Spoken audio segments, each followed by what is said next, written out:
Alright, so is the Battle of the Alamo just a myth? And as a disclaimer before I really get into this one, this is not my opinion. It's just it's an interesting book that I found while I was in San Antonio, and it's kind of like just exploring an alternate point of view, I guess. But anyways, so here's a cover of it. It's called "Forget the Alamo." It's by Bryan Burroughs, Tomlinson, and Jason Stanford. And pretty much why you should read the book. So when I say this quote from the back, you'll probably see what it means, right? Or what I mean by this. So Forget the Alamo, the book, provocatively explains the true story of the battle against the backdrop of Texas's struggle for independence, and then shows how racially motivated forces in the Jim Crow South produced the Alamo myth, right? So, obviously, could be a heated topic as it allegedly goes into. Um, Again, I haven't done any further research on this stuff specifically um, since reading the book, or I guess before the book, anyways. I don't really have, I guess you could say, like I don't know. It's interesting, all right. So you can definitely tell how it's kind of PC in a way. But basically, what this book is, it's more of a history of the history of the Alamo. So it doesn't really go into the story of like the Battle of the Alamo, like the whole like Davy Crockett, remember the Alamo, that kind of stuff. It does that in the beginning a little bit, but that's really only like a quarter of the book. The vast majority of it is like the actual like studying of the history of the Alamo and how that narrative changes, and from political viewpoints, to say the least. But it does have pictures. There's 16 pages of pictures in here. So, and this was published in 2022, if that tells you much. But before I go off into too much, the authors, so Bryan Burroughs was, or I guess is, a reporter for the Wall Street Journal in Dallas. And he has multiple books. And then Chris Tomlinson is a business columnist for the Houston Chronicle. He was 2021 Columnist of the Year by the Texas Association of Managing Editors. And Jason Stanford was a Democratic strategist, commentator, and author in D.C., founder of the Stanford Caskey, which is a political research and crisis communications firm based in Austin, Texas. So that kind of tells you the viewpoint of which this was written. Anyways, so it starts with kind of a basic history of Texas, right? With a kind of work up to the battle, and then doesn't really go much into that afterwards. Like I said, it's more of like a history of the Alamo, right?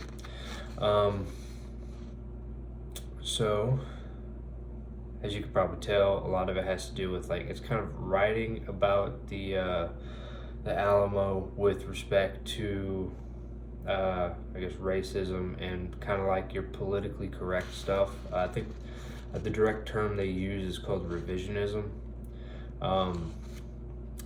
There's that. So they talk about the fight for its ownership, collector's items, and etc. So like actually like who's owning the Alamo, who's like has, I guess, jurisdiction over it, and it goes over that history a bit.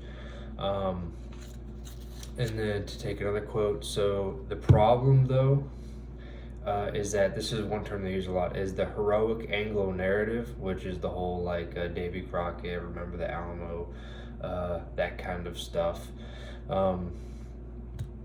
Things with like David Bowie and those big kind of historical like American frontier-ish names, right? But either way, so this heroic Anglo narrative, a myth held dear by the older conservative whites who vote in the Republican primary, is rooted in white supremacy.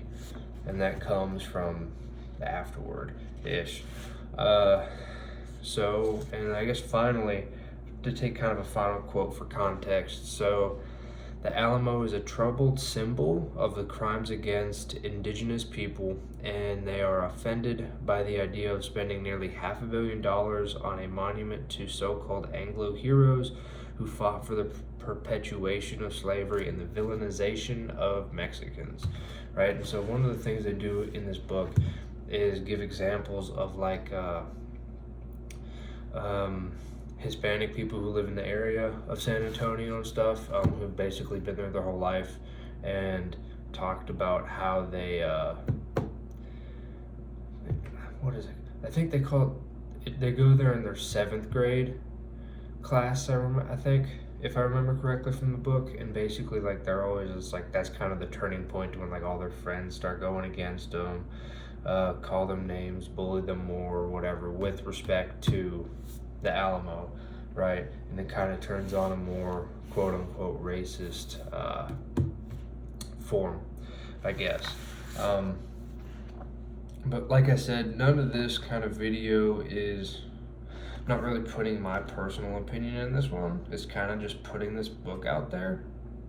Because, I mean, when I was just walking around the Riverwalk in San Antonio and came across a book with big red lettering that says "Forget the Alamo" on it, right? And it's like, okay, I know that's not the quote, but or that you remember from your history classes when you were a kid, but it piqued my interest and I thought I'd give it a shot.